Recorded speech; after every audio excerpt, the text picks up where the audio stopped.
over there. Welcome to my kitchen. My name is Rabbi Ilana of Gather DC. You might not know this, but I love to bake challah for Shabbat, so I thought I would make a step-by-step tutorial of how you can make your own challah at home. Now my recipe comes from this incredible cookbook, Modern Jewish Baker by Shannon Sarna, and I highly recommend getting it. I hope this video is an easy step-by-step way for you to make challah for you and your roommate, and to be able to bring some beautiful, fresh, fluffy bread to your Shabbat table. Shabbat Shalom. All right, so to start with the dough, we're gonna begin with our yeast. Now the recipe calls for something called dry active yeast, and that's this. This comes in jars, it also comes in packets, but you measure out 1.5 tablespoons of the yeast, which I've already done here, and then you're also going to add 1/2 teaspoon of sugar to that yeast. Just like that, sprinkle it in there. So now you're gonna add 1¼ cup of lukewarm water. And you can just use your sink water for this. And I'm gonna turn on my sink and wait until the water gets warm.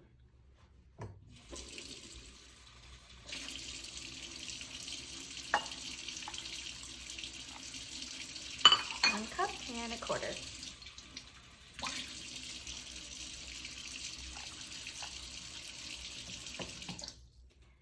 And then what you can do is mix it with the opposite half of a fork or a spoon. Just make sure all of that gets together gently. And then you're gonna let that sit for about 5 to 10 minutes until it gets frothy, and I'll show you what that's supposed to look like. I'm just gonna set that aside to do its thing. And then we're gonna start with the flour. So this is gonna be your main mixing bowl. You can also use a stand mixer if you have one, but I actually prefer to do it by hand. So we're gonna start with 1.5 cups of flour. So if you're using the same measuring cup, just dry it out so it doesn't pick up the flour and stick to it. And you're gonna be using bread flour for this specifically. It works a lot better than all-purpose. That's 1 cup. And 1/2.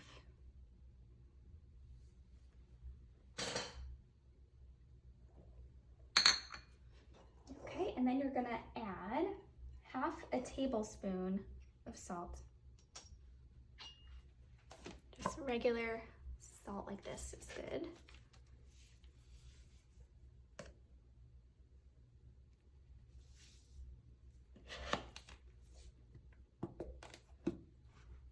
Then you're going to add 1/2 cup of sugar. The recipe calls for 2 tablespoons in addition to this 1/2 cup, but for my recipes, I just like to use the 1/2 cup. Now we're gonna wait a little bit for the yeast to foam up. So I'm just gonna mix these dry ingredients first. And then you can take a break until your yeast is ready.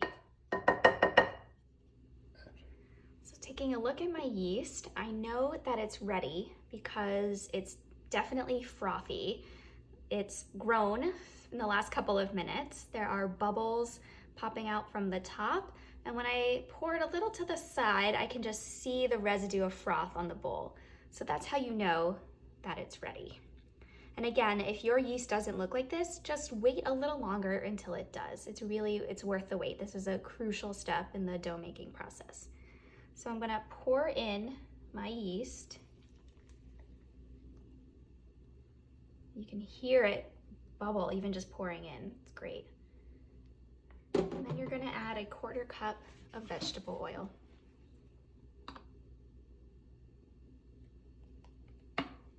And then you're just going to mix it all together.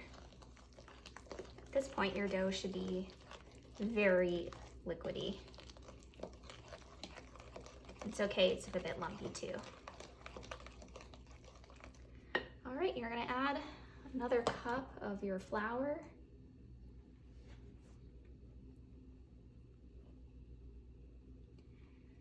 As well as 2 large eggs, which I have here. But first, you're going to beat them.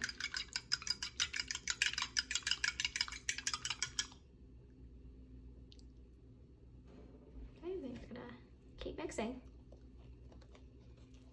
you can see that it's still a fairly moist dough, so we're not done yet. We're gonna make it harder for ourselves by adding some more flour. All right, so I'm gonna add now, first just 1 more cup, and then have a go with that. And it should start to feel harder to mix with your spoon at this point. I'm still gonna go with the spoon, but you can of course switch to your hands.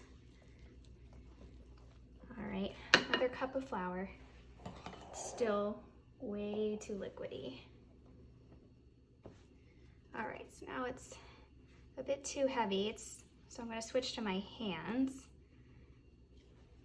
But I can tell already that it's sticky. I mean, basically if it just like sticks to you, just add a little bit of flour at a time, just a sprinkle. And then you're just gonna fold in with your hands. And basically, if it's sticking to your hands like this, it is not done yet. It should be at the point where it creates its own ball and doesn't mostly stick to your hand. And every dough you make is gonna be a little different, so it's okay if you add more flour one time and less flour another, that's okay. Yeah, so this is still way too moist.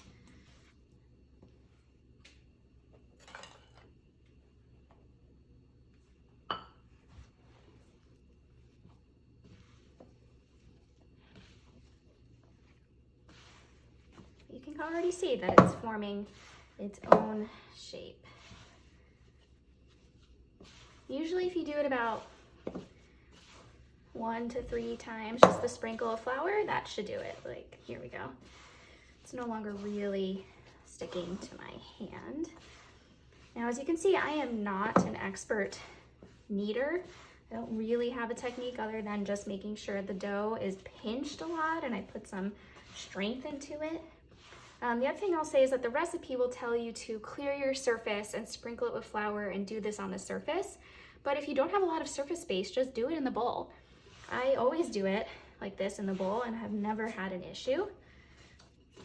Kind of also just saves an extra step of cleaning, which I like. And just do this for about 5 minutes. So it's okay if the dough gets a little stickier again once you kind of knead it in all of the flour. But basically, once it's this nice independent ball like this, it's a little sticky, but I promise you it's okay. You can put it aside, maybe find another bowl or just put it on a baking sheet. And then you're going to grease your bowl. See, you can try to get out like some of the extra dough and from the bottom and just put it onto your ball of dough. And you can leave the bowl like this. It's really fine, but if you prefer, you can also clean it out. And this is where your dough is gonna sit while it's rising.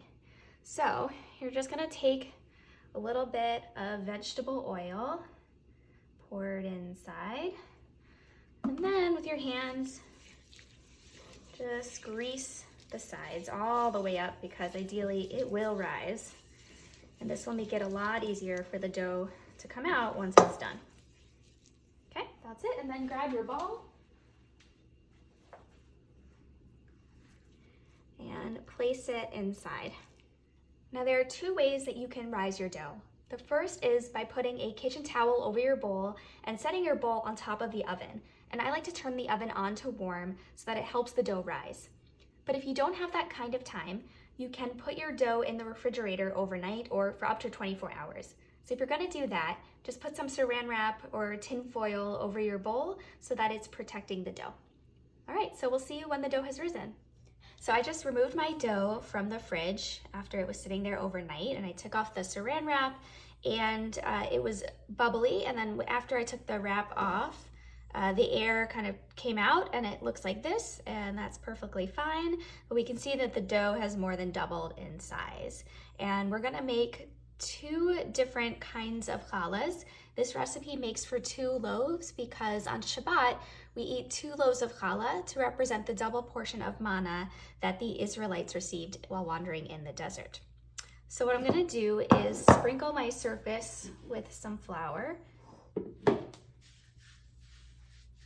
and then flip over my bowl and let the challah dough fall out. All right, look at that. All right, so now you're gonna want to cut your dough in half. And I have one of these cool cutting things, but you can use a sharp knife. And I'm not gonna be super precise, I'm just gonna eyeball it. And we're gonna make, for this first one, a 6-strand braid. Again, I'm just gonna eyeball, essentially, the pieces I'm gonna cut, so I'm gonna do this in half once more. And then into thirds. And each one gets rolled into a ball. And then you're gonna roll each ball into a strand.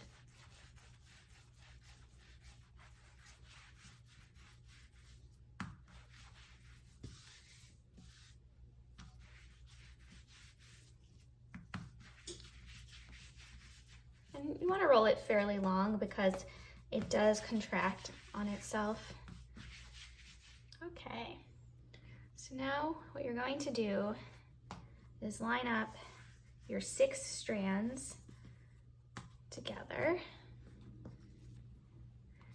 and they're gonna meet at the top. Essentially, they get pinched together at the top. Now the 6-strand challah is not easy the first couple times you do this, so it's okay if it is far from perfect. And mine always is, so just be forgiving of yourself. So you're gonna connect your strands like this. Then you're gonna take the 2 outer strands and flip them past each other. Then you're gonna take the one that's on the top and move it to the middle. Then you're gonna take your next to last strand and move it over. So essentially you're gonna start seeing 2 strands and a middle side. So then you're gonna take the one that was flipped first, and then it goes into the middle. And then you're gonna take the second to last one and put it over the side, down the middle, to the side, down the middle, to the side. Okay, yep, down the middle and to the side, down the middle, second to last one, over to the side,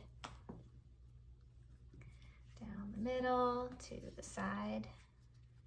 Because I wasn't super precise, my strands are just a bit uneven, but that's okay. And when you get to this point, you can pinch the edges down like this, and also at the top, just make that a tighter ball. And then you're going to set this on a baking sheet. I have a silicone mat, but you can also use parchment paper. And you're going to sit your challah down like this, and you're going to cover it with a kitchen towel. And let it rise again for an hour. And again, I would put it on your oven so it has a nice warm area to rise on. All right, I'm just gonna put a little bit more flour on my surface because the dough is greasy. And now we're gonna do challah rolls. So now you're going to just make, again, like 6 strands. We can do that one at a time. Okay, so you're gonna make a ball with your piece and then roll it out. Okay, sometimes when you have a lot of flour, it makes it a little bit harder to roll out. Okay, so what you're gonna do is essentially make a knot. So you're gonna flip one side, the left side, over the right, and then it comes back up through the middle, and then the other side meets it, and you pinch. That is essentially what will become a roll. And then you flip over, under, and then it meets the other side, and you pinch. So just like the loaf, I'm gonna take my baking tray, and put my challah rolls on top. I'm gonna cover this as well, put it on top of my oven, and I'm gonna let both trays sit for an hour. All right, look how much this challah has grown. It should be light and fluffy to the touch, and essentially it should also have doubled in size. So again, if yours hasn't yet, give it more time, make sure it's in a nice warm spot, and it will definitely grow like this. So now we're going to essentially dress the challah, and we're gonna do that with an egg wash, and we're gonna just use the yolk of the egg. So I'll show you how to get that.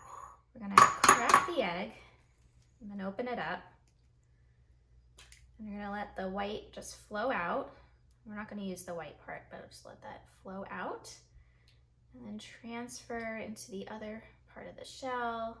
There we go. And then you're just kind of left with the yolk. So you can either use this to make an egg white omelet or something else. And we're gonna keep our yolk. All right, and then you can take a fork and mix it. I also have this brush. Just gonna mix that up, and we're gonna wash the challah. So if you don't have a brush like this, you can use your hands or a spoon. You wanna make sure you get the crevices because when the challah bakes, it's gonna grow even more. Now this is a plain challah, and of course, you can dress it however you like with all kinds of seasonings on top. If, however, you're making these big loaves, you might wanna just keep it plain so that you can make French toast out of it the next day. What's nice about this egg wash is it's gonna be nice and shiny. So if you kept the egg white, it's gonna be a little less shiny. So I'm gonna keep this plain. I'm gonna come back to my rolls now. Look at these guys, amazing. They even kind of stuck together a bit. Just make sure there's enough space in between. I mean, they're so light to the touch, it's wild. So I'm gonna wash these two. I'm gonna have to use a second egg. All right, so I'm gonna dress some of these with some sea salt. You can use poppy seeds, sesame seeds.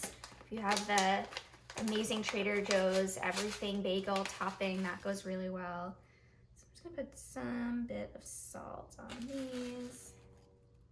All right, and then they're gonna go into the oven at 375 for 24 to 26 minutes. And you know that they are done when they're essentially golden brown. Voila, and enjoy.